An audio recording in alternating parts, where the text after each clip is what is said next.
everyone. I'm Leslie Cornwell, certified nurse midwife with Midwifery Business Consultation. I'm very excited to have Kristen Mantell here. She is an amazing marketer. I've been having a hard time finding these unique niches for birth professionals, accountants, birth supporters in the marketing direction. There's just a few of you out there. So I was very blessed to have Augustine Colebrook connect me with Kristen. So yeah, Kristen, tell us a little bit about yourself.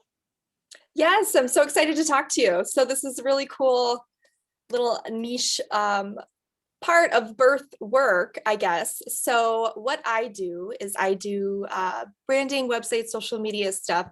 I'm a professional graphic designer and website developer. That's my background.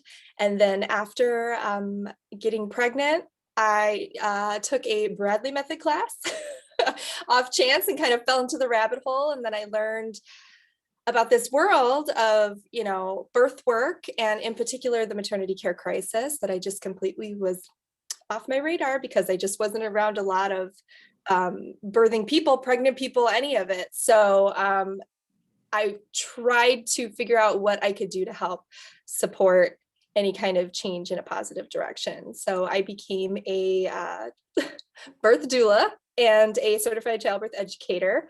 And then as I dove into the birth world and I kind of met all these amazing people, these midwives, doulas, IBCLCs, anybody in that kind of postpartum realm, I started to realize that my expertise in graphic design and website development and the marketing side of things could really help to support and elevate the brands and presentation of these particular businesses of birth doulas, midwives, who are driving change in the industry. And so instead of me doing it one family at a time through educating, through childbirth education, I could help support people in their businesses. So I took a step back and pivoted my business to do just that. And so that's where I'm at. Yeah. Well, I think it's amazing. You found your niche, you're good at something, and you're using that leverage. So I think that's what's so cool about this business creativity. So many people think, oh, if I've got to advocate for birth, I've got to catch babies, I got to do labor support. And there's people on the backdrops that are the cheerleaders of the people on the forefront on the team. So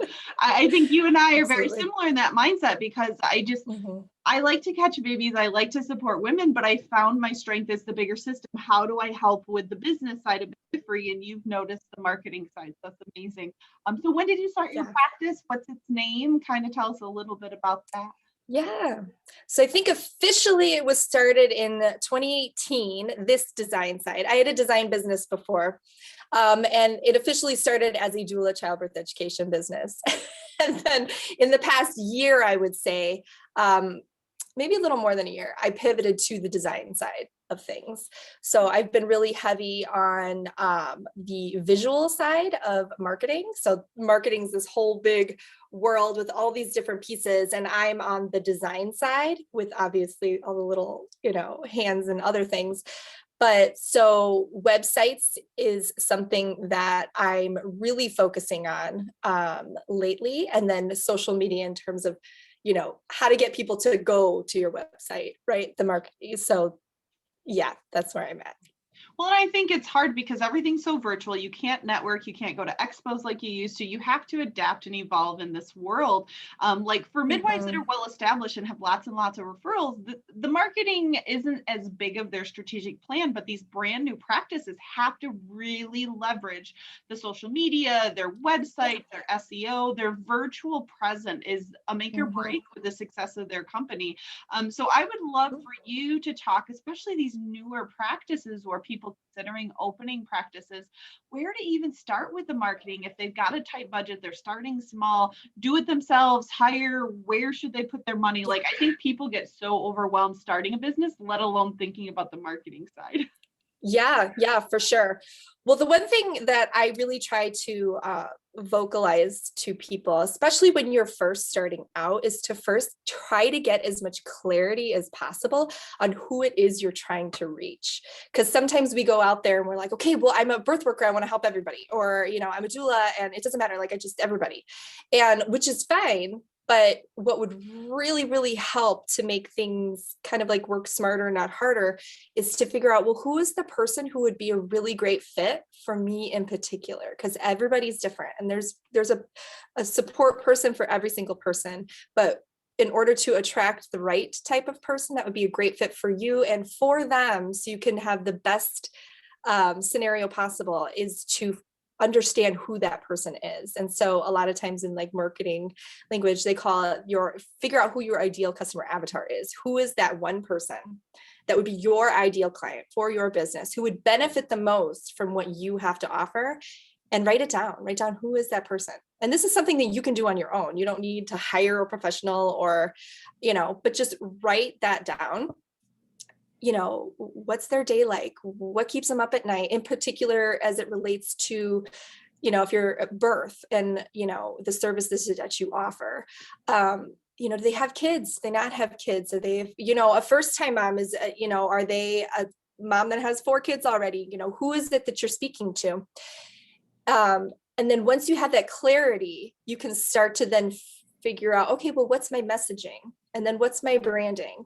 What kind of visuals appeal to that particular person? Mm-hmm. And what kind of messaging appeals to that particular type of person? And then from there, you figure out, well, where is that person? Where is that person online? Are they on Facebook? Are they on TikTok? Are they on, where are they?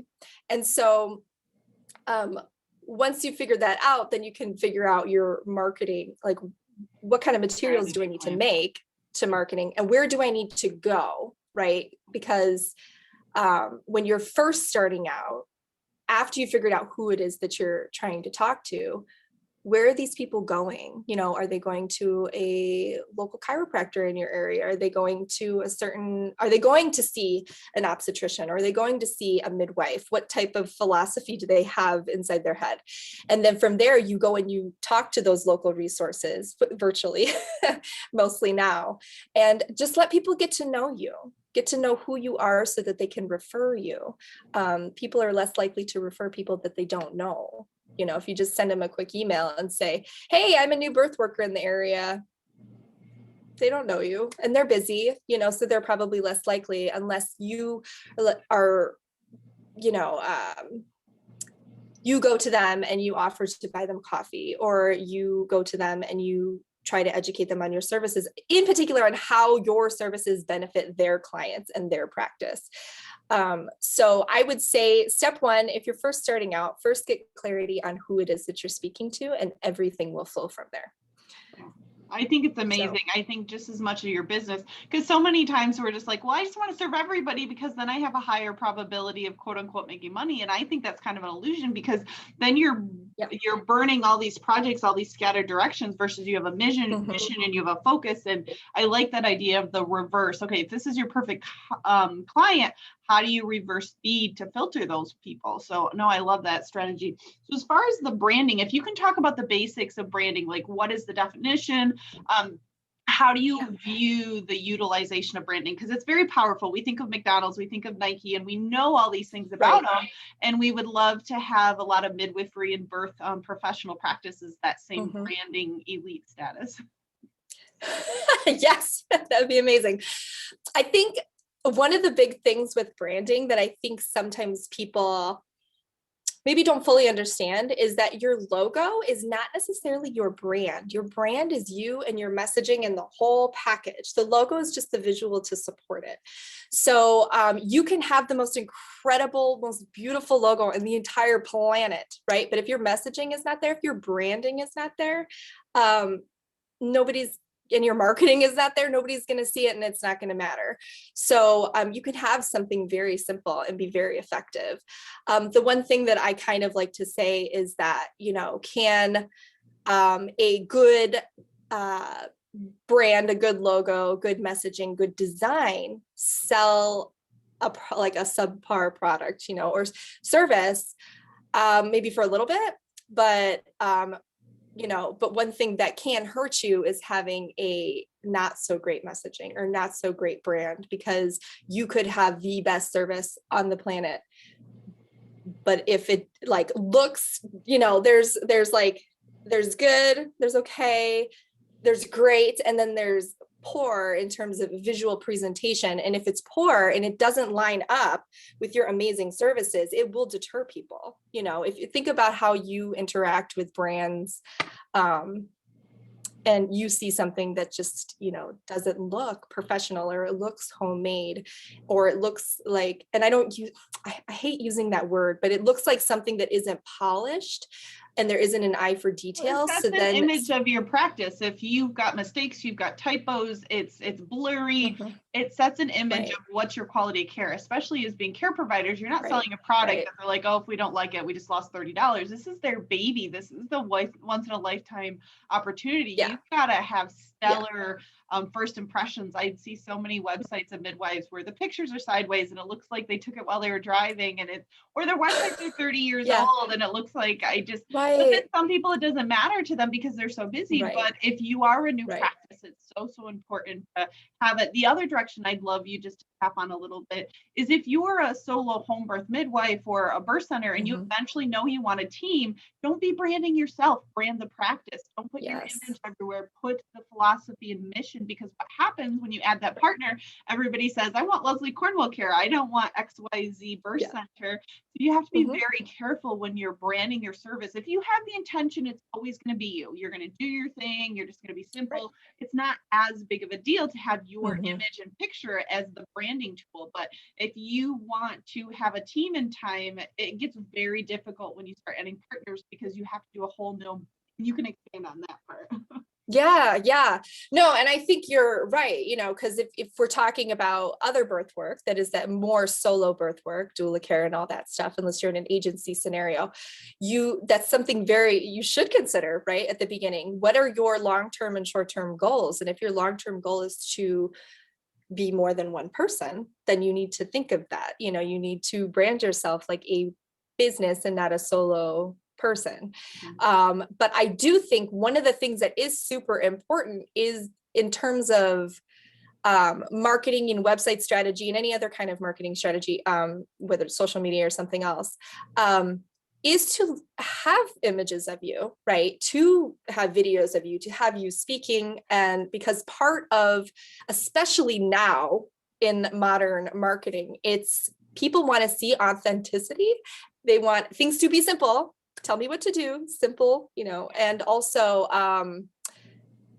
they want to see you. They want to get to know you. And especially since it's in such an intimate space that is birth work, that is midwifery. I mean, like you said, this is their baby, right? And people are in a very vulnerable place in life, a strong place, but a very, they're trusting, putting a lot of trust into a practice or into another person to help guide them through the pregnancy and birth process. So it's important that they get to know you. So in marketing, right, they say, people are more likely to reach out for people who they know, like, and trust. And anything that you can do visually or through messaging, through copy, through text, to help people get to know, like, and trust you, whether that's you and the team or whatnot, will help you a lot. So I agree with make sure that you're branded for a team, because then you kind of don't run into this wall halfway through where they're like, there's, 3 midwives in the practice, but then everybody wants the one midwife. Yeah. Well, and I think you brought up a great point. So many people think they have to spend a lot of money for branding, and we're very fortunate with the World Wide Web. I mean, I started this YouTube channel a year ago, and it's exchanging my time and being very grateful. People will give up their time and their knowledge and advice to exchange this, but it's core, it's content, it's people want the real you, which is very cool because, like the example on the branding side for me, when I'm getting consults, I have a higher and higher probability we're going to sign up because they already know who I am, they know my philosophy, they know my style. And so having not just pictures, but having interactive, having education, giving value to them first is so important than you now asking for their services. So if you want to go down the direction of like a win-win situation, you were talking about with chiropractors, you were talking about different ways to brand yourself. I'd love to hear your perspective on that. In terms of getting yourself like on with the branding and creating win-win situations, like you were talking about collaborating, like if we're challenged right now of not being able to just go to expos in the traditional way. You gave the Yes. example of if there's a church group or there's a chiropractic practice where a lot of your Right. ideal clients are at, how would you present a win-win instead of everybody thinks of, well, I've just got to give them money or I've got to do a ton of money in marketing, and that's not always the case. No, really what marketing is relationship building. Okay, so what it is, people understand when you're, or can kind of feel, most people, right? If you're coming from a place of authenticity and truly caring about what it is that you're doing and that you're really wanting to help them. And yes, business is about money, right? Making money, making, income for your own livelihood, because really money in and itself really is truly like, it's not money, it's like an energy, It's access to it's opportunities. freedom. It gives you your life. Yes. So I think that's Yes. another fun topic for another day, but just Yeah. the mental thing with the branding and the guilt and thinking they have to exchange money to get a better Mhm. product. And I Yeah. know a lot of ways on a very low budget to be very successful, but you have to exchange something. You have to exchange the leverage Right. relationship. You have to exchange your Yes. time. And as you get Mhm. busy, there's just so many hours in a day. So if you had when would be a point, Kristen, that somebody would connect to you? They're getting started, they're in the Mhm. business planning stage, or they have this budget for marketing. When would be a good step to get an expert on their team? Yeah, well, there's, always a good time to reach out for guidance. And that's one of the things that I do offer is consultations in terms of website audit and consultation, or just a design consultation, or just, kind of like, which really kind of feeds into just business, like where's your business, and more on the presentation side, and whether that's something that evolves into me providing a website service or a design service. Like I also do marketing materials like rack cards and whatnot. Or it's just giving you resources that fit within where you are on your journey. If you're in the very beginning, and what kind of budget you have, right? And what are your long-term goals? So sometimes it doesn't make sense to invest in professional design services, right? Is it beneficial for long-term? Absolutely. But sometimes it's just not realistic. And so, going onto Canva or going onto like free resources and creating your website through something that's free, like Wix or Weebly, might make sense when you're really starting out. And you have zero, resources to invest yet. Right. And so when you're dipping your toes in, that may be a great resource. But if you are that's also a great time to reach out, because I can help sit down and we can talk about a strategy. Because when you're creating a website, a lot of times people see these beautiful free websites and these free templates online, and then they go to try to implement it with their own information and their own images, and it just falls apart. And it's just this super stressful scenario where you have to deal with the technical side of things. You're spending like hours and days or months, sometimes years trying to just get a website up. And really what your website is a sales tool. It's a 24/7 sales tool. And I know people hate that word sales because it feels really icky, but what it is it's giving people information. It's giving people a resource that they can go to get more information about your services, to learn about you in particular. Do they know you? Do they like you? Do they trust you? You can do that all on your website. And whether you have, your marketing materials, that you have your rack cards set up in a local midwifery office or a chiropractic office, where do they go to find more stuff? They go to your website. And that's where you can really dive deep into the value that you can help provide this new family for your services. And so in terms of reaching out to me, the very beginning would be super helpful, because then you can really solidify a branding strategy, even if I'm not doing the branding for you. And then also, if you're kind of that middle, like you've been in it for a couple years, you've dipped your toes in, you've done like, oh, I've got all the free websites, I've done all the free stuff, but I'm realizing that you're at a point where you kind of need to level up, or you're starting to get really busy and you're doing it all yourself, and you kind of want to offload some of that, and how to do that. So yeah, there's kind of like two points, right? The beginning and when you're starting to really get going. Or if you're finding that your stuff just isn't effective, it's not working, and what can you strategize to do to help maybe pivot things and get a fresh pair of eyes on it? that knows And I think the it's nice presentation side. because we're birth professionals. We love caring for people. We're not experts in billing. We're not experts in marketing. We're not experts in accounting. And so I think it's so important to shift that mindset of being business owners. Like, your time is very valuable. Like, there's so much burnout in the birth world because of the mental demands and the business demands. And so I'm very passionate, and I hope it shines through. How can we give birth professionals, midwives, doulas, lactation consultants, the tools to be able to leverage these amazing resources out there they just may not know exist, or are more affordable than they realize, because a lot of people just don't even look into it because they think it's too expensive. And so I'm surprised like how customizable so many marketing packages are, that people just reach out to you. Like, that's what I stress, is reach out to the great marketers into the birth world that understand.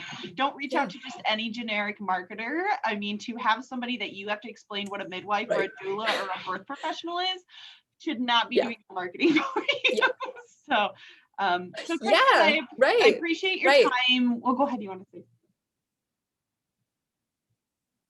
Oh, no, I was just going to say, there is that unique aspect to birth work where it's helpful, super helpful to have somebody who already kind of understands the struggles and the messaging that comes with the unique world that is birth work. Because there are a lot of people who are just like, what's a doula, midwife? Like, what's a midwife? And so it's like, then there's this next extra step that has to be taken. Not that they can't eventually understand it, but it's helpful to understand, when you're in it, you understand those little nuances and the personalities. And if you've been there yourself on both sides of the spectrum, right? The person who needs to be marketed to, needs to be aware of your services. So like a parent or a new parent, and then somebody who is providing those services. This is unique perspective that can just really solidify the messaging to kind of make you more effective. And like I said, it's not like somebody can't learn it, but it's very, very well, and you just want somebody that's passionate versus a midwife is a midwife. If they live and breathe midwifery and they've had all home births, they're going to go the extra mile. Like, I give the example, like, it's not just understanding it, but living and breathing and wanting to advocate for this professional growth and opportunities. It has a huge difference, because they're going to get more creative. They're going to give you better deals because they want to see you get successful. So I appreciate you getting on with me today, Kristen. How can they get a hold of you? Is it by your website, email, your resources? Yes. So you can email me or go to my website. My website's probably best. You'll get the most information there. So it's wildworldmama.com, and mama is MAMA. And there you can kind of learn about what I currently offer. I'm also on social media. So you can find me there on Instagram and Facebook and TikTok even, but that's, a learning thing. And then, so from there, and one thing you had mentioned kind of about reaching out to somebody, even if you're not sure what you want, right? Even if or you see something, you're like, oh my God, that's so expensive. Custom services can be tailored and tweaked to fit the needs of your particular business. So just because you see something that has a price tag on it, in particular with marketing and design and custom stuff, it's very much like, well, what do you need? And can we tweak it to fit, that? Because maybe you need that, but not that, or maybe you just need a little bit of guidance. And one thing in particular with my services with Wild World Mama is I'm really, truly here to help. So if my services aren't that, I want to get you services that, and refer you out to other things, even if that is a free thing or somebody else's services. Because what really matters for me, right, why I built this business was to try to elevate the brands and the reach and the impact from behind the scenes, like giving you a little boost with whatever I can provide. I definitely agree. Whether it's me or somebody else, reach out. Yeah. Well, and I think giving people that creativity, that being a small business, talking to a small business, they negotiate outside of money. Like, you could negotiate marketing for them. You could you could negotiate, okay, I'll pay you up front, but if I get 10 referrals your direction, we have to think outside the box when we're talking to small business owners, not just a giant corporation, because their price is their price. But when you've got small businesses helping each other, think of different ways, find their needs and negotiate with them. That's my little tip of the day. Absolutely. Well, thank you Absolutely. so much. Absolutely. There's always a way. Just reach out. You never know. You could always just say no, right? Yep. You don't have Yep, to. that's the worst thing yeah. that happened. A no does not break your day. That means, okay, I didn't present it well enough. That was just a challenge to overcome. We have to accept no as an opportunity for growth. So, well, thank you so much for joining me today, Kristen. And I look Absolutely. forward to seeing you again Yeah. soon. Thanks for having me. Okay. Absolutely. Yep. All right.